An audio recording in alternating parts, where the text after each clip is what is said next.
Today I wanted to talk a little bit about what I'm doing to improve my superannuation fund, given that I'm now 46 years old and feel that I may have left it a little bit too late. Hi there, my name's Mariana. If you're new here, welcome. If you've been here before, welcome back. So this is phase 3 on what I'm doing to improve my finances in order to help me become financially free and also set myself up for the future. So in the past 2 videos, we've covered off a little bit about savings, a little bit about credit cards and debts and expense tracking, and just basically getting across your finances and determining where you are. And these are all steps that I have followed from reading various books and so on, and some of it through just basically trial and error. Now, I will caveat this video by saying that I am not a financial professional. I'm not a financial advisor. These are just things that I am doing and in the hopes that it may help you. But I would always suggest doing your own research and speaking to any professionals where and when required. Okay, so I wanted to talk today about superannuation. Now, so I started this a couple of years ago in the fact that I basically rolled all my super together. As someone that started working at the age of 15 and having multiple jobs at one time, it got a little bit out of hand whereby I had, I don't know, 5 or 6 different superannuation funds, and I don't even know how much, and frankly, I don't want to know how much I was paying in additional fees and charges that bit into my super.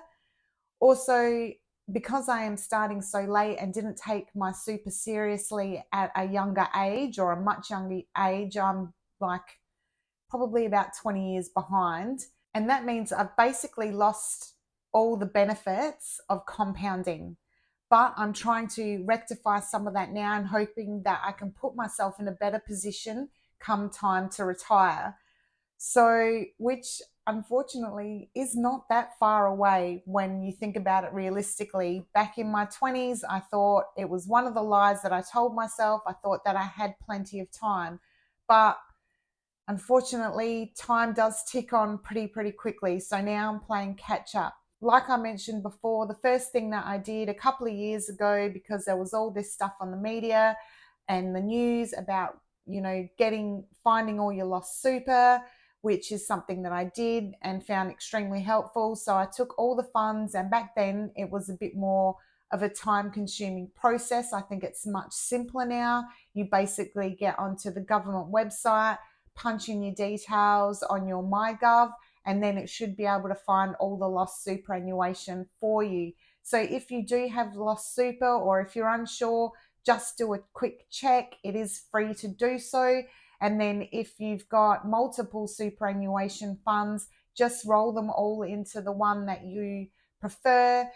I would probably suggest going something with a really low rate. So you'd need to check your PDS or ring the various different companies that you may have superannuation with and find out what the rates and the fees and charges are on those various superannuations, and then just roll them into your preferred one. So for me, given that I'd already done that a couple of years ago, I wasn't really sure where to start. So I basically did a little bit of research on the internet. And then what I did was I work for a company. So I basically got onto my company intranet page to see what benefits I could get out of my super with them. And I'm not really sure if any employers in Australia at the moment do any dollar matching, whereby if you decide to contribute $1,000 to your super, then they will match it for you. I think the government did it a few years ago. I didn't take advantage of it then because I didn't think that I had the money. That was a really stupid mistake on my part, but you can't dwell on those things. You just simply have to move forward. So I got onto my intranet. My employer doesn't do the dollar matching incentives. They don't have that. But what they did have was salary sacrifice, whereby I can nominate an amount from my monthly pay packet pre-tax to go into my superannuation fund in addition to what my employer is currently paying me. What you need to remember though is there is a cap on what your personal contributions and your employer contributions can be. I think in Australia at the moment it's $30,000. So that means if your employer is contributing $15,000 into your super over the course of a year, that only leaves you $15,000 that you can then contribute. I think it does change, but you'll need to keep an eye on those things. And to determine how much your employer is paying you, you can look at your pay slip, you can call your payroll department, you can check your end of year pay statement, and it will tell you exactly how much your employer is contributing to your super, and then you can add in the additional if you like. My employer also allows us to do once-off payments, which is really handy. So in the event that I get a bit of a tax refund or I get a bonus from work, I can then contribute some of that as a once-off payment in addition to what I'm already contributing on a monthly basis. Now, I'm not currently putting in a lot. I'm putting in what I can afford. That's not going to cause me any stress by allocating that. But in all honesty, because it is coming out pre-tax, I don't even really notice it going. So that's really, really helpful. So I just allocate my monthly pay accordingly, and I don't even notice what's been taken from my account. And that's the beauty of having automatic payments and all these pre-tax incentives. So get onto your company intranet and see exactly what they're offering you, and then try and maximize those benefits as much as possible. Now, if your employer doesn't have a salary sacrifice option, you can still contribute to your superannuation after tax. So you can speak to your payroll department. They may be able to pay into your super in addition to your pay. So if you get hypothetically $600 a week pay, you can then ask them to deposit $100 into your super account and then $500 into your regular pay accounts. But at the end of the financial year, you will need to, before you do your taxes, you will need to download a form from the government website or the tax department, complete that to let them know exactly what you've nominated, and then submit that as part of your tax return, and then you can reap the benefits of doing so. Now, I elected to go with the super fund that my employer is currently using. I'm really blessed in the fact that I work for an employer that takes things like mental, physical, and financial well-being really, really seriously. So they recently launched, or I think it was a year ago, they launched something called Healthier Me, which focused basically on physical and mental health. And then towards the end of last year, they launched that for finances as well, which I have found really, really helpful. So I'm trying to maximize all the benefits that is being offered by my employer. So we did have somebody from superannuation come in to discuss our super with us. They were from an independent company. So what happened was we could then evaluate and discuss with them what the benefit was of using the company chosen super fund or any other super funds out there, depending on what our needs are. So I elected to stay with the one that my employer uses. It's got really good benefits. It was low rate. And I also like the fact that all the information is really accessible, and I could also download an app. So I can check my super on my phone, and it also does offer a projection as well based on what your employer is currently paying into your super fund and any contributions that you're also making. It can project how much you're going to have in your super fund by the time that you retire. It's a really simple interface to use, so that's why I decided to stay with them after discussing with a professional about what my options were. So I'm not currently contributing a whole lot into my super, but I am contributing something every month when I get paid from that salary sacrifice option.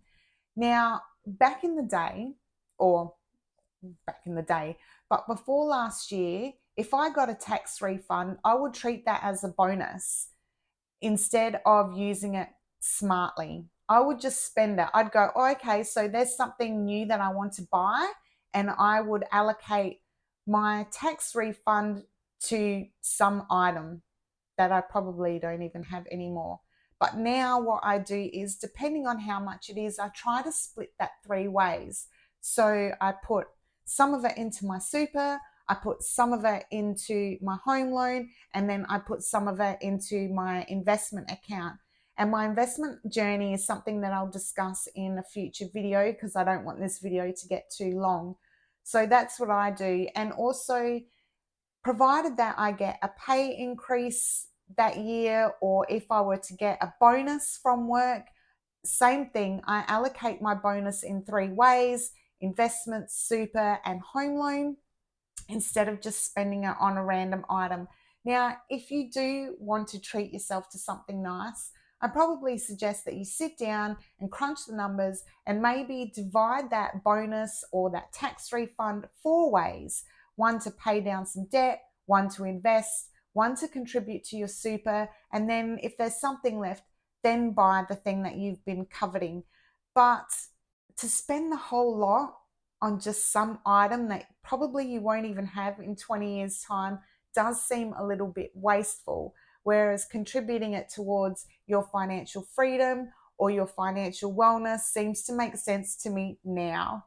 But it did take me a long time to get here, and a lot of internal work, and I'm still working on it every day, healing my money mindset and my attitude towards money. And it's just an ongoing journey, honestly. But there you have it.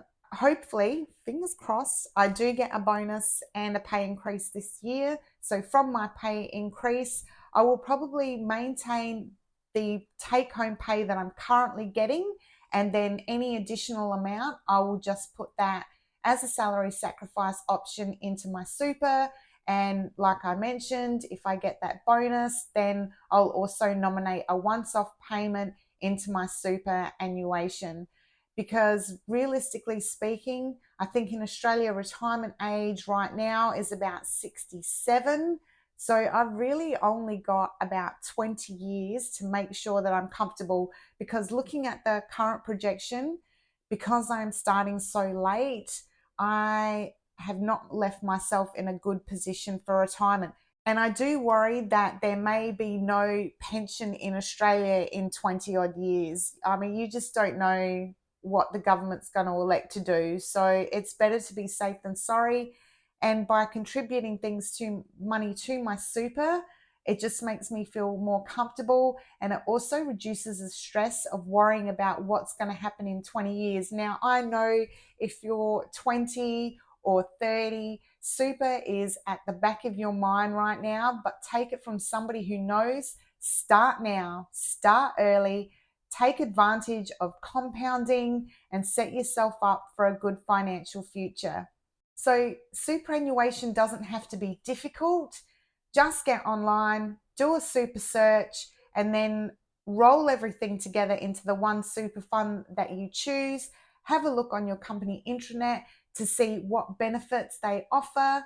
Have a look at salary sacrifice options. Have a look on the government website to see how much you're allowed to contribute for yourself. Have a look at what forms need to be completed at tax time or pre-tax time. Download the apps so you can keep track of your super. I'm not saying check it every day, because it's not going to grow every day. Keeping an eye on it makes you feel more accountable in growing that super portfolio. So it's as simple as that. It may take a couple of hours, but sit down and just get it done. And that way, you know you've set yourself up for a better future. Anyway, that's my rant for today. I hope you enjoyed this video. And if you did, and if you found it helpful, or if you've got any tips or advice on helping people to improve their super, drop me a comment below. I'm sure others would love to hear what your experiences are or any tips that you have. And if you like this video, please give me a thumbs up, as it does help to push my videos out to more amazing people like yourselves. Anyway, that's it from me for today. Until the next one, I hope you all have a fabulous day. Bye.